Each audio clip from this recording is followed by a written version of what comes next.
All right, how's it going, everyone? Welcome to another episode of Forward Thinking Founders, where we talk to founders about their vision, the future, and how the two collide.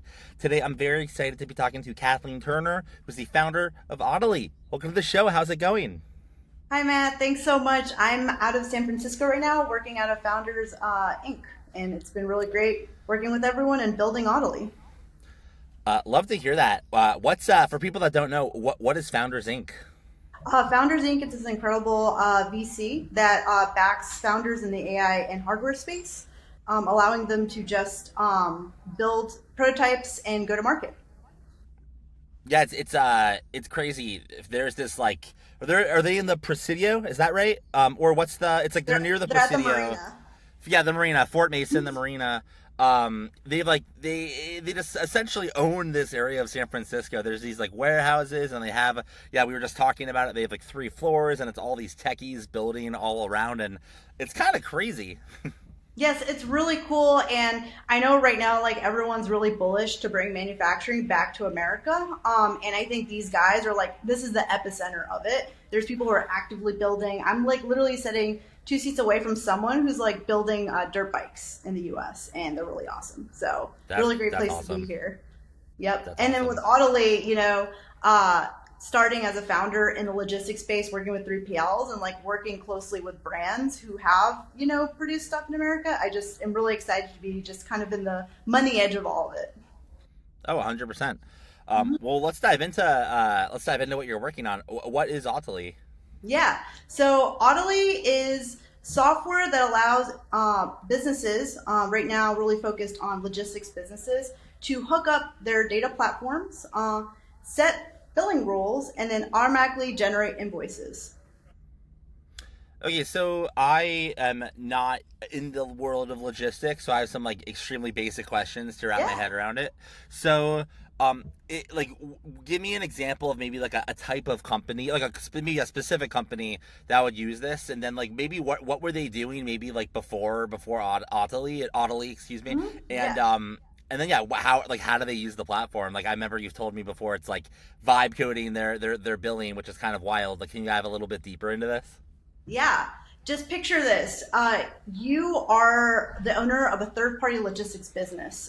This is the type of business that when you place an order on Amazon or any e commerce store, these are the businesses that pack and ship these orders.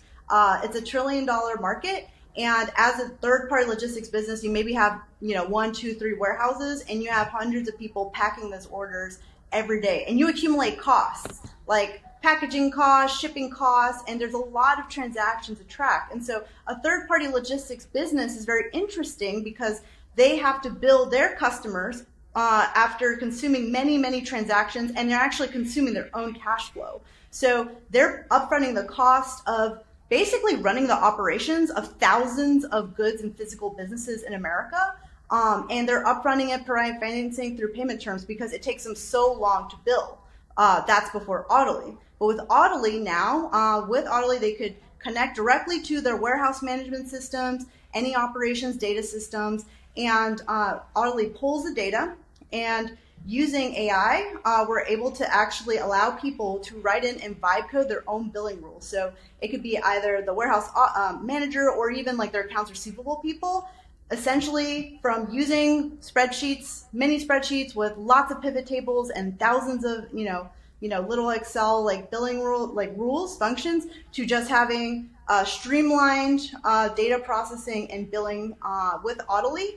And they're literally writing software. Like all they have to do is write in how they want to bill, and Audley creates the actual software to be able to compute the charge. And so it's been, we've been in a pilot, we're very early, but so far we've worked with some great 3PLs in different various sizes from, 2 million to like 50 million. And so far, in this short time, we've built 3 million. So that's what we do. We just help them bill quickly You and no say you longer build upfront cost of the businesses. Totally. You said you've already built $3 million through the platform. Hmm. Congrats! That's super exciting. I feel like that's like a lot of money. Sure, it's like a drop in the ocean for how much you will be billing in a few years, but that's still not insignificant. So congratulations. Yeah, thanks. Just trying to be helpful as fast as possible. Oh yeah, 100%. So why this? Like, do you like this feels like a specific problem? It feels like you need to have specific experience to even know that it's a problem and how to solve it. What's your background and like, well, what drove you to start this company? Yeah, definitely. I have a very unique background, I think, in the logistics industry. So, I think we all experienced COVID and had an epiphany, right? That we wanted to do something different. So it all started around COVID when, after working for three different fintech VC backed companies doing different products as a backend engineer, I realized like, hey, I want to do something more with my life, and I want to work in supply chain because I saw the impact supply chain had on society, especially when it fell apart. And so in 2022, I just quit like pretty much the highest paying job of my life, working at Perch, which is one of those Amazon roll-up companies. And I decided to start C0, where the vision was the next gen third-party logistics company that specializes in micro fulfillment, allowing any warehouse operator, whether a 3PL or just a warehouse owner, to fulfill out of their space. And so, I operated that, built the software, built a team of that for, a couple of years. And then around last year, I realized like, you know what? Running a warehouse is like the hardest thing ever. There's people, there's actual operations, managing the goods. And the thing that I did best with that business was billing. And I thought, why don't I talk to other 3PLs, and I already have, about this problem? Like, how can I increase your cash flow? Because the biggest point was in 2024 when I had someone walk out and not pay me like $14,000. And this is so common in the industry. And as I was talking to 3PLs, I've spoken to 3PLs that there's like a customer that owes them $150,000. And that's because what happens is that these 3PLs are so busy executing, doing the fulfillment, and it takes them so long to make the labels and so and make the invoices. And so I decided last year that, you know what, I'm best at technology. I'm going to slowly wind down C0 and just focus in building Autaly. I found a pilot customer in late October, and then finally in April of this year, I decided to just completely finally shut it down. It takes a little bit longer with physical operations.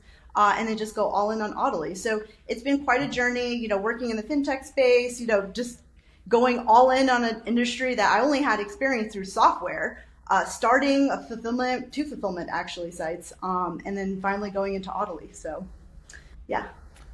Yeah, that makes a lot of sense. I wanna dumb it down because I wanna fully I wanna deeply understand this. So Yeah, so absolutely. what is like before like right now for the people that aren't your customers, Hmm. like you already said it, but maybe like even dumb it down more. Yeah.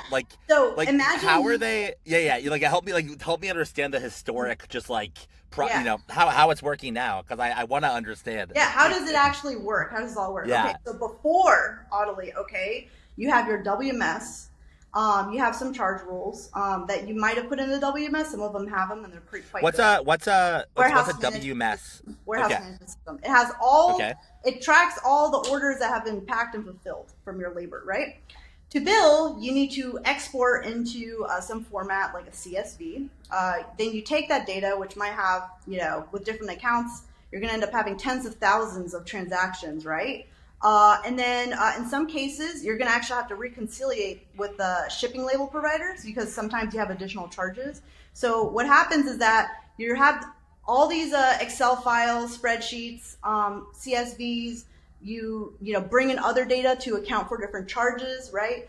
You're doing a bunch of pivot tables, matching transactions and costs together, applying some of your margins that you want to charge, and then lo and behold, there comes out your invoice. And then the work's not over yet. Then you have to go to your billing platform, enter the numbers, and then request for payment for the customer. And a lot of times, these customers, they take a long time to pay. And so imagine, as a warehouse operator, you're funding thousands of, tens of thousands of dollars a week in labels, right? And this customer, you do all your work in the month of, August, right? Imagine doing all this work, $100,000 invoice, right? And you're not going to get paid until October.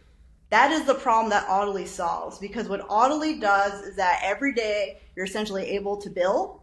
And then there's two cases. You could either request for payment weekly with Audley, or we've actually come out with Wallet, which essentially allows you to request ahead of time for customers to maintain a monetary balance in their account, and then you're just deducting from that. So you're reversing the cash flow problem.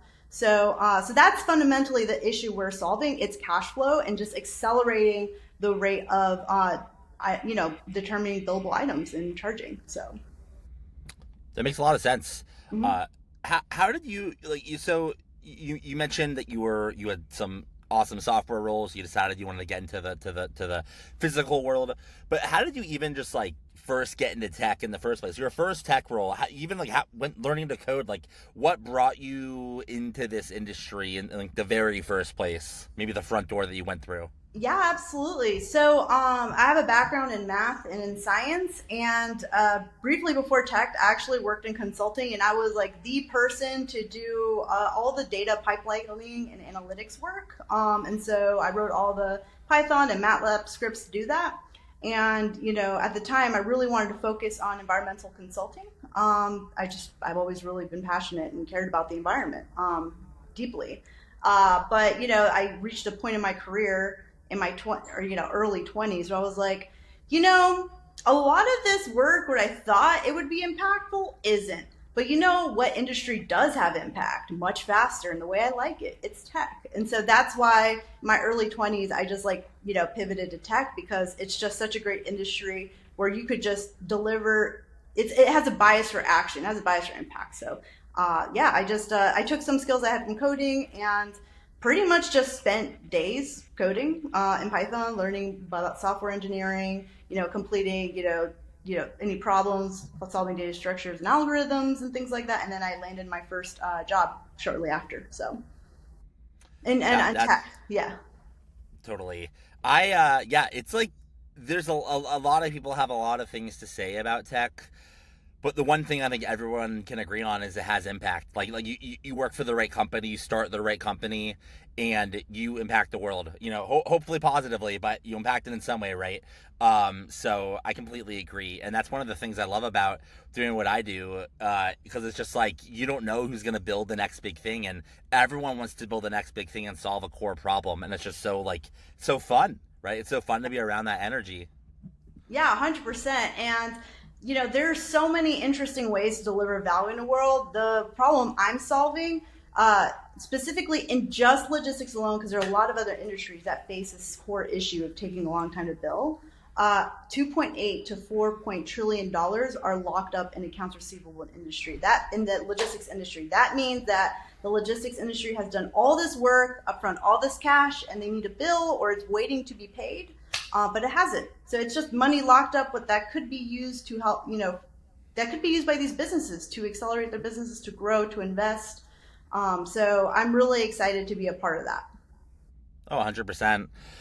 Do, this is a little bit of a meta question. Like you're Yeah. kind of building, you said, or you told me like vibe coding for your these 3PL billing rails. What's your opinion on vibe coding? Like for you, like do you vibe code? Do you use Cursor or Replit? Mm. Like what's I don't know. What's your relation to kind of these platforms that are coming out? Yeah, absolutely. Yeah, so I absolutely vibe code. So most of my experience is in back-end engineering, and I do what I call survival front-end development. Because I've always been in the data, I've always been in the numbers, and I absolutely vibe code the front end. I've tried out different products. I've tried out VO, which is by Versal. I've tried out, Codex by OpenAI, and I've tried out obviously like Claude and Claude Code, and and also Cursor. So each have their benefits, but the main thing that I see is that a lot of these businesses are just scratching the surface. The reality is that there's a lot of potential and work to be done in vibe coding and mission critical applications. And that's where the challenges come, because anyone could vibe code the next Twitter, clone, or the next like Facebook clone, or an app to, have dogs, a dating app for dogs, I'm just thinking of all that. But when it comes to actually mission critical stuff, like that's where the vibe coding, could really help. Because the thing is, when people think mission critical, they think, okay, we need to hire a lot of people. We need to, have a lot of design specs. We need to have a lot of standards, or we need to, buy like 10, lots of software. But Where I'm stepping in, especially with Autaly, is that we're really building a system where I really want to target people who work in the back office, the accounts receivable people, the bookkeeper, who, they have all their systems, they're meticulous about their spreadsheet equations, and just introduce them to the world of vibe coding where it's possible to do this for their billing, to have the precision and stability they're looking for. So that's my opinion, is that like right now I think we're very early in the vibe code market, is that a lot of it is based on just like just basically consumer facing apps and just very visual apps. But I think the true potential, and where I'm deep in the weeds, is just mission critical integrations. So Totally. Yeah. I mean, it's solving a big problem, and I feel like not your average insert Ivy League college here grad is not going to like see these problems immediately and go after it. You have to like really understand like what the problems are. You have to have worked in the industry to see the opportunity, and because you started this company C0, you can see the op. And I think it's like a lot of green room to run ahead of you, which is super exciting. I want to talk a little bit about Twitter, or X. yeah. You've been posting a lot. I think we met on Twitter however long ago. And we reconnected, like, when I was starting Arena, we were reconnecting. You were very helpful as I was like hashing that out. Like, what's your, like, why are you on X? Like, tell the world, the power of X, why you're on it, and maybe what you've gotten out of it. And we can kind of like go from there. Because I think it's a very unassuming place to hang out if you're a founder, but I think every founder should be on it. I think it changes lives. Yeah, I mean, the biggest thing with X is just it's a platform for people to connect. The reality is that there's more and more platforms out there to meet and connect with people, and the space is extremely fragmented. But I think we have our core players. Meta's one, and X is another. Obviously Instagram. There's a lot of great startups out there doing work. But the difference with X is that I think that there's just a lot of people in the tech community, at least I've connected with over the years. And in the past, their algorithms made it very easy to find people in the tech community. And so I've been connected with them, for a bit, especially when I was a backend engineer, at different startups. It was great to follow the industry and see what the latest technology was, so I could be up to date. But now I'm just using it as a way to, just meet new founders and make connections. So that's the power of X, is that it's just really a platform to allow people to connect outside of their traditional social circles. Totally. Yeah, so I live in Phoenix, and X is my portal to the tech world. And I shut my computer and no tech world, and I open my computer and I'm in the world, and it's fun. I mean at this point I have 13,000 followers, and but prior to Seed Scout, I had like 500.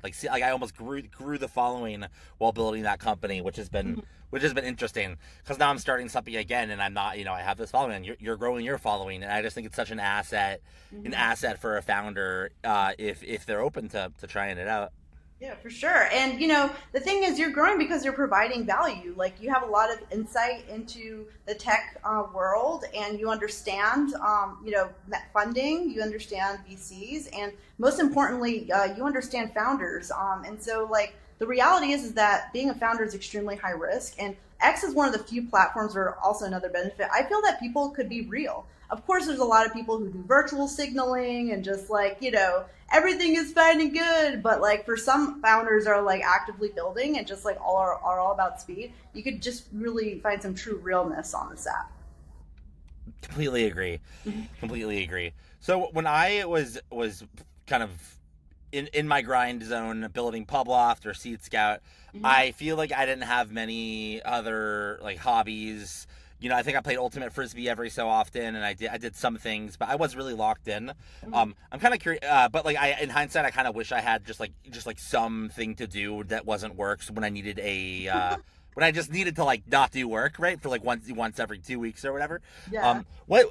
How do you feel? Like obviously, I'm sure you're working a lot, but do you have any hobbies? Do you have anything to blow off steam? What do you do when you're not working? Or are you just kind of on like a lot of people are? Yeah, I mean, in short, I straight up touch grass. Elaborate, please. Yeah. So basically, there's two ways to touch grass. You go to nature and you go on hikes, which I live in gorgeous California, and hiking trails galore. I love going out there, and most importantly, it's free, which is great for founders. And just think about life, and just work up a pulse. And then the second thing I like to do is I've actually gone into golf. The last couple of years before, and I have, people to thank that I worked with, who I hired in the past. They introduced me to it. And so before, them, I just saw golf as this thing that only certain people did. Being a Latina founder, I'm first, in my first in my family to go to college and all those things. I was just like, this is the world for me. But when I tried it out, I was like, you know what? This is pretty cool, because golf is like one of those times where you could just exist, and then it's just you kind of condense this energy of pure execution to achieve a goal, which in this case is like reaching the distance and reaching some direction. So in that, in LA, I started this golf group. Since I'm a beginner, I called it the driving range squad, which has actually grown to 100 people. I was like very shocked, but basically it's just a group where people come together and we hit at the driving range, because you have to build experience if you want to go into 9 or 18 to be able to hit well. So I like that group. It was fun starting that group, and I've met a lot of people that way. And so to blow off steam, I go to the driving range for sure, and then I play only 9. So I love that. Have you heard of rolling hills at grass clippings? I don't know if it's gotten beyond Arizona. Have you heard of that before? No, what is that? So it may be, don't quote me, but it may be the first venture-backed golf course. It's Okay, it's a 3-hole or par 3 golf course that's lit at night. So you can play up until 1 a.m. Okay, great. And it's backed by Howard Lindzen, who was the seed investor in Robinhood and the seed investor in Beehive. So it's like a legit, not like this fringe thing. It's like a real guy back in this. And it's cool. It's out here in Phoenix, and it's I actually haven't played at night, but I have played the course, and it's pretty fun. Like I do enjoy it. That sounds amazing. I would definitely play at night, because when the sun hits around like the afternoon, it's just so I would definitely enjoy playing. That's cool. I'd love to check it out one day. Yeah, I feel like it's one of those things that once you get into it, you're like, you know what, maybe I can do this. And once I started that golf group, 100 people, there's all sorts of people that came. Half of the people are actually kind of like semi-professional. I was a little shocked. They were like, one of them played in college. Like, she actually had a full ride scholarship to play golf. And I'm like, oh my God, like, you're in the driving range club? Like, welcome. But I think it's one of those things where like people are very open and just like want to do better every time. Like, everyone wants to get better at their swing. Everyone wants to spend time outside. So it's a great social hobby, I think. So that's the two things. I touch grass. No, I love that. Do you have a positive view or a negative view on things like Topgolf? Like, is that cool or is that lame? Personally, I think the notion of having thoughts on like what's cool or lame is like really like boring. Because the reality is that, it's very hard to make a business that makes people incredibly happy. It's extremely hard when you're in the happiness business. That's why I'm B2B tech. Well, I try to, make people happy if they're making money. But so I think Topgolf, I think is good. I mean, like, it's a way to gamify and add more interactive elements to people. I've tried Topgolf. My favorite part was like the food. Food's coming out, and I'm just like, sweet, let's go. 10,000 calories. I love this. So I think sports like that are fun, and I think anything that brings people joy is more than welcome in the world. And I think that anyone that thinks otherwise is boring and whatever. So that Topgolf is fun as hell. I like there's some people that are pure golf lovers that like, it's like anything, like if you love something that's pure, anything that's new and interesting is like, oh, that's lame. I don't play golf. I play Topgolf, so I love Topgolf, and it's fun. It's a fun vibe. There was one time, I don't know, like a couple weeks ago, or maybe a couple months ago, where I was having a bad day. I was actually it was like a really bad day. I was really pissed. I'm like, I'm gonna go to Topgolf, and there we go. And I literally had the greatest. Like, I slammed the ball every single time, and I haven't been able to replicate it, which is like so funny. But maybe there's like a lesson there. Who knows? That's good. I mean, that's why that sport's like great, and I'm really glad that you're able to like get that out there. It's pretty cool. And I think I don't know if you've seen Happy Gilmore too. Not I yet. think that movie was fun. There are a lot of golf legends that came out. First off, I'm a big Adam Sandler fan. I'm a super fan. Love the guy. I love how he does comedy. I think comedy is very hard, and I try to learn from him and how to be funny. People that I know watch the movie, that played golf their whole life. They're like, oh yeah, like, oh my god, like they're there, and like they're there, like let's go. And I'm just like, sweet. There's Adam Sandler and his like daughters, So it's really cool, like to see worlds collide. And I think that movies like that could introduce golf again to Americans and to the world are great. So and I feel like they're kind of hinting at Top Golf because the whole theme of the movie was a new kind of golf. It's like a super golf, and they have like the super long course, and it had like crazy things like a moving platform at the end to make the putt. And so like it was very fun to watch for sure. I highly recommend it. And then there's like, I guess, to tie the bow. I mean, I honestly I'm like kind of fascinated in golf. There's been a lot of innovate. It's like innovative. Yeah. Not it's not itself, but there's been innovation in the industry. There has. Like Yeah. there's like TGL too. There's like Tiger Woods' thing, or like not a thing. It's like a whole. It's a whole. Right. I don't know. It's a league, Yeah. and it has its own arena. I think it's in LA potentially. Oh, yeah. And it's just like, yeah, it's kind of interesting. I think golf is on the upswing. What is Upswing, nice. something? That's funny. I didn't even plan that. What is a unexpected learning that you've had since becoming a founder? This could be this company, it could be your last company, but like, what is something that is non-obvious that you think you've learned? If you were to talk to yourself from 5 years ago. That's a great question. Thinking about it, Or something surprising, either of the two. I would say that the biggest learning I had is that there is so much money in this world. And it is amazing about what the opportunities out there. And making money is good. And I feel like more people need to know that. And I feel like there's just such immense power, to come into this world, see a problem, and think of, you know what? Let me fix this problem. And then if I could make a monetary benefit out of it, that's, great. And there's so many people that have built fabulous businesses like that. And, I've actually spoken with a lot of 3PLs, starting C0 and now like with Autaly. And a lot of their origin stories are super interesting. Some of them started their logistics, fulfillment business during COVID because their buddy, started making shirts or started making something, and they just couldn't handle like the shipping. And so they took the shipping, and then all of a sudden now they got, a warehouse in Brooklyn, and another one in Georgia, and another one in like the West Coast. So it's just really incredible, like where this journey could take you. And just the potential wealth that there is to, magnetize and like create and just, open possibilities for business. So that's what really amazed me in the founder journey, is that there's just so much potential to create value in the world, which I think, I'm sure, if you're not a founder, you like see that. But I think when you're on the other side of it, it just changed my whole worldview. Like every time I see a problem, I just try to compute what is the business possibility of it. Like, could this be a business? Even though I'm not gonna, even though I'm not actively gonna pursue it, but it just really changes how your mind thinks about the world. Oh, 100. Yeah, I completely agree. Mm-hmm. I guess along the same lines, like maybe if you were to give your former self some advice, or maybe give the average arena founder advice, the one that just joined, that's just getting started, that has just getting exposed to the world, what would be maybe a piece or two of advices? Is that a word?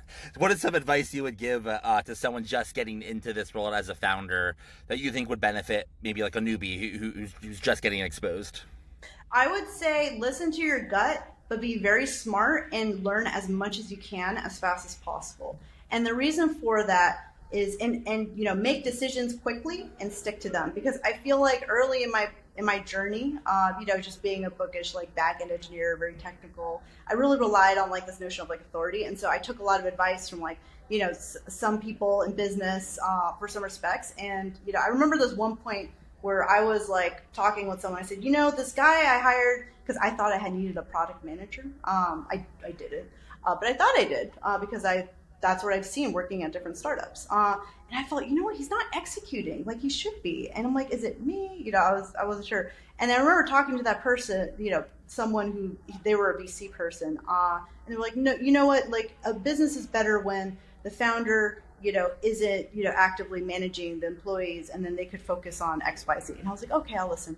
And I kept him for 3 months longer. Then I finally fired him. And and if I didn't, if I had fired him sooner, like I actually ended up managing the team, and we executed way better when I was the leader. Like, and I've always been the leader, but I felt like that's something where I should have listened to myself sooner. And then now it's like I absolutely trust my ability to execute, and also to trust my ability to make a decision and understand, like, sometimes I could make a wrong decision, but I could trust myself to learn as much as possible and correct it if I need to. So trust yourself. It's super important, especially, you're going to be facing a lot of unknowns. You're going to be making decisions with limited information sometimes, and that's the way it is. And you don't know what's going to happen. You don't know if the business might shut down in a few weeks, or you don't know if you might make, 200,000. You just have to believe in yourself, execute fast, and learn quickly and adjust accordingly. So I love that. Could not agree more. Listen to your gut. Trust yourself. It's key. It's key. Yeah. Where can someone find you online, and where can someone find Autaly online if they want to connect after hearing this awesome interview? Absolutely. So you could find us on Autaly, AUTALY.co. Find us on there. And I'm on X as _CAT_Turner. So you can find me there. And stay tuned on X, because I'm actually launching a micro product. You're the first to find out. So this is the first announcement. It's called Tallyit.co. And the idea is that we're bringing the best parts of Autaly into a lightweight, usable product where you could just drop in data and instantly just make some invoices. So it's the best part of Autaly, just leaner and faster. So I'll be posting about that there. Sounds very exciting. Well, thank you so much for coming on to the pod. Mm-hmm. I really appreciate it, and I'm looking forward to watching Autaly fly. Thanks again for coming on. Thank you so much for having me, Matt. Really appreciate talking with you today.